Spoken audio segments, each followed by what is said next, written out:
Bom, seguindo adiante, então, vamos começar com o primeiro problema do nosso capítulo, tá? Que é o problema 6.1, que nos mostra a seguinte condição. Então, você tem um carrinho que tem uma caixa por dentro, né? Tem uma moldura, então, basicamente, e essa moldura está sendo acelerada para a direita com aceleração A, e existe lá dentro desse carinho uma barrinha com dois roletes na ponta, uma rodinha em A e outra rodinha em B, e está colocado numa posição de 30 graus entre esses dois caras. As duas rodinhas podem girar livremente, A pode rolar sobre a parede, B pode girar sobre o chão livremente. Então, se essa moldura tivesse parada, a tendência seria dessa barrinha voltar, né, rodar, e adquirir uma posição mais estável, né, mas na horizontal, rolaria da parede abaixo. A rolaria a parede abaixo e B rolaria um pouquinho para a direita, e esse carinha voltaria a encostar no chão. Só que se eu consigo imprimir uma determinada aceleração A para a direita sobre toda a moldura, eu consigo, para uma determinada aceleração A, manter essa barrinha nessa posição estática de 30 graus. Se A fosse maior do que esse A, que mantém a posição estática, a barrinha subiria a parede, se fosse menor, ela desceria. Então, existe um A para o qual essa barrinha consegue ficar estática ali ao longo da parede, tá? Então, esse é um problema de dinâmica, tá? E um problema, especificamente, se a gente refletir a respeito dele, é um problema para o qual essa barrinha, AB, está em translação. Então, a condição, eu quero saber qual que é o A, para que a barrinha AB esteja em translação.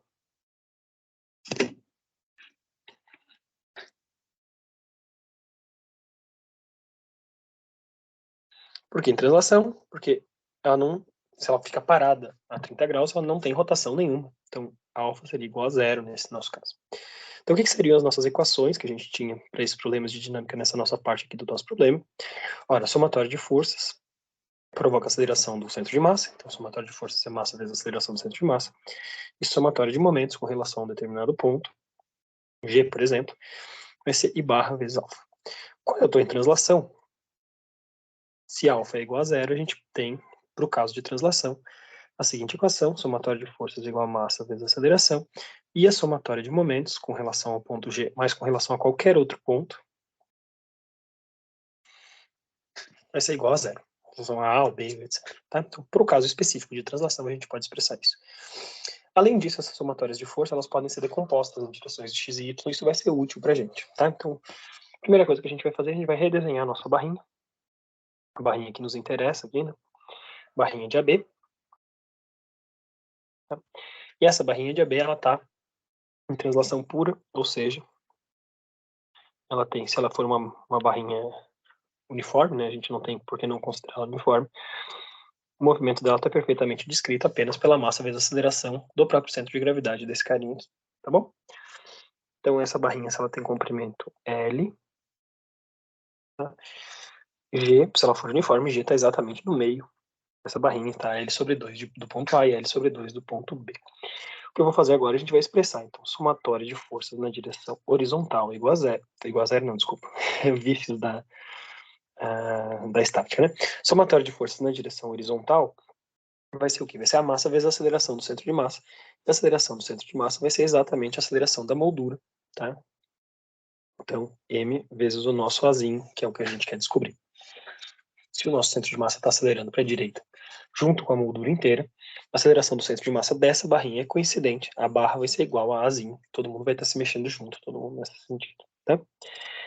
Se essa barrinha está parada, ela não está nem subindo nem descendo, na direção de y, né, a gente tem que a somatória das forças está igual a zero. A gente não tem movimento, não tem aceleração nenhuma na direção de y. E além disso, eu posso escrever, então, que a somatória de momentos com relação a qualquer ponto vai ser igual a zero. Eu vou fazer especificamente com relação ao ponto B, tá? Eu poderia expressar com relação ao ponto A, mas eu vou fazer com relação ao ponto B e vocês já vão entender por quê. Então, eu tenho essas três equações para resolver meu problema, descobrir quanto é que vale A, quanto é que vale essa aceleração. Vamos destrinchar cada uma delas, né? Tá faltando algumas forças aqui para eu completar esse meu diagrama de corpo livre, né? Eu comecei a descrever esse diagrama cinético desse cara, né? Dos efeitos cinéticos desse cara aqui. Mas eu tenho que desenhar as outras forças que agem sobre esse cara também, tá? Então deixa eu mudar a cor aqui da caneta, tá? Vamos desenhar em vermelho, por exemplo, as forças todas que agem sobre esse cara. No mesmo diagrama a gente consegue botar tanto as forças quanto os efeitos cinéticos desse cara. Então, No centro desse cara, a gente tem o seu peso, tá? Então, massa vezes a gravidade age no centro dele. Por conta desse rolete, né, a gente tem, então, uma força normal em B, e do contato do rolete com o aparelho, força normal em A. Lembrando que sempre nos roletes, as forças que aparecem são normais da superfície, tá? Então, eu tenho essas forças que agem sobre o nosso problema. Tudo bem? Então, se eu pegar e destrinchar essas forças, a somatória de forças que eu tenho, a somatória de momentos que eu tenho, vamos fazer isso por componentes, tá? Então, na direção de x, quem que age na direção de x? Eu tô vendo que eu tenho NA.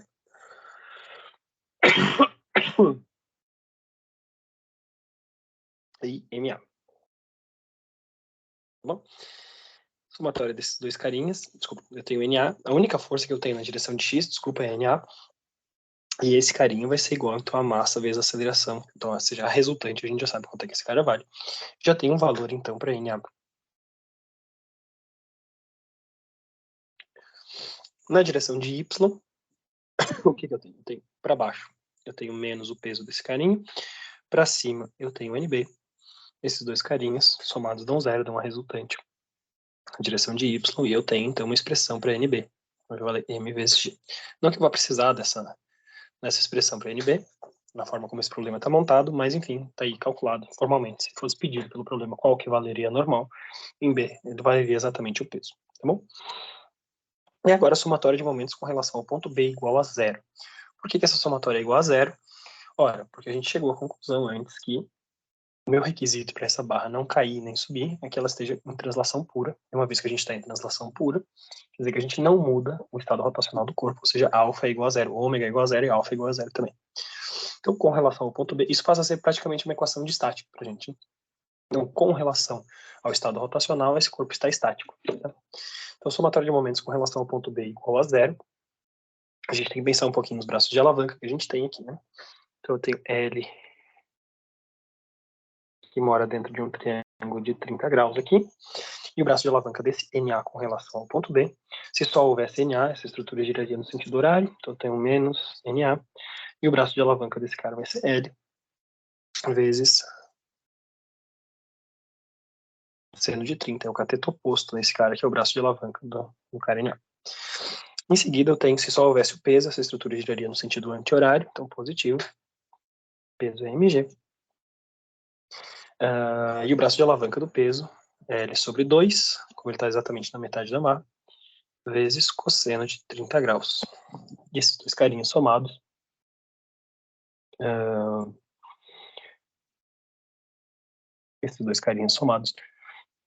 tem que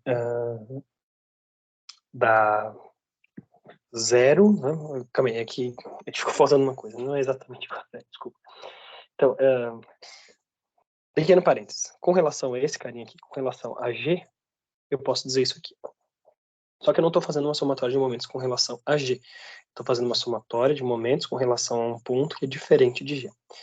Aí se a gente pensa e retorna ali anteriormente, né? A gente viu que quando eu faço uma somatória de momentos com relação a um ponto que é diferente do centro de massa, tudo bem que a gente não tem aceleração angular, então a gente tem I vezes alfa dá zero, só que eu tenho que considerar o momento resultante da força resultante com relação ao ponto que está sendo considerado. Então eu tenho que considerar M a barra vezes o D. Tá? E o M a barra vezes o D, eu tenho que pegar o braço de alavanca que essa força resultante, M a barra, gera com relação ao ponto B. Então, esses carinhos, né, somatória de momentos com relação ao ponto B, com relação a B, por exemplo, vai ser igual a M a barra vezes o D. Esse carinho, então, M vezes o Azinho que a gente quer descobrir quanto é que ele vale, né? Vezes o braço de alavanca desse carinho. Então, o braço de alavanca dele é L sobre 2 vezes seno de 30. Tá? Temos essa soma aqui toda. Eu sei que NA, da primeira equação, eu sei que NA vale M vezes A. Então, no lugar de NA, eu posso escrever M vezes A, e aqui eu consigo, então, uma expressão que me permite isolar essa aceleração. Tá? Então, eu vou pegar essa equação aqui, vamos escrever ela um pouquinho maior. Eu tenho, então, menos M vezes A. Eu só tenho que conferir o sinal, né? Se só tivesse M vezes A, esse cara aqui giraria no sentido horário, então aqui é negativo, tá? Então, eu tenho menos M vezes A vezes L, vezes seno de 30. Jogando para o outro lado, eu tenho mais M vezes A vezes L sobre 2 seno de 30. E esse carinha aqui vai ser igual a menos mgl sobre 2 cosseno de 30.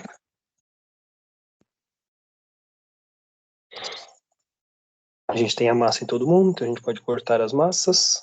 A gente tem L em todo mundo, pode cortar os L's. Tá, e aqui a gente tem, então, tem o seno de 30 em evidência, tá? Que multiplica A sobre 2 menos A.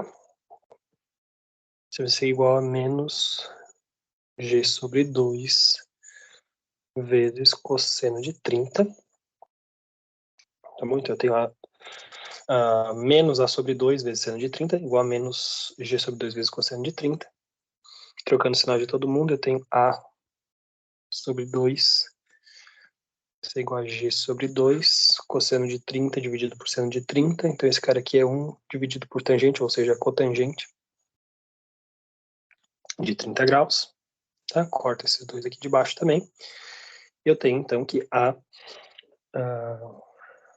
vale, se eu não me perdi nada ao longo do caminho, acho que não. Esse carinha aqui vai valer, então, G dividido por tangente de 30. É isso mesmo. A sobre 2, A sobre 2. Seno, cortei. Tá. E tangente de 30, então a gente tem expressão para tangente de 30, né? Então, pode trocar aqui pelos valores de tangente de 30, ou simplesmente esse carinho vale